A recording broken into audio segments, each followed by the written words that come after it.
Dedi odur dana. Gelip yolundan. Gel. O, məhəbbət. Yaxşı ne olur be, yaxşı. Sesini kaldırıpsan, sen konfeti bakudasın, ne çişlerin ağarırsan, biraz ağır olun, ki içeri. Şeyse hoş gelipsiniz ha. Gel. Yaxşı oturun göre. Görəm nə qəşəng cavablar. He qəşəngdir ya, sağ ol.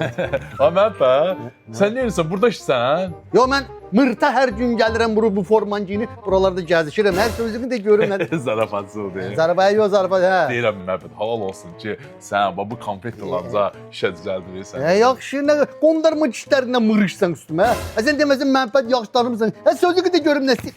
Ne de? Şabalat. Ne var ya? Deyəsən sənin nazından çox oynadım ha. Davaya get çay gətir. Oha, Ne de? moruq, başa düşmədin ha. Çay get deməli çay get də.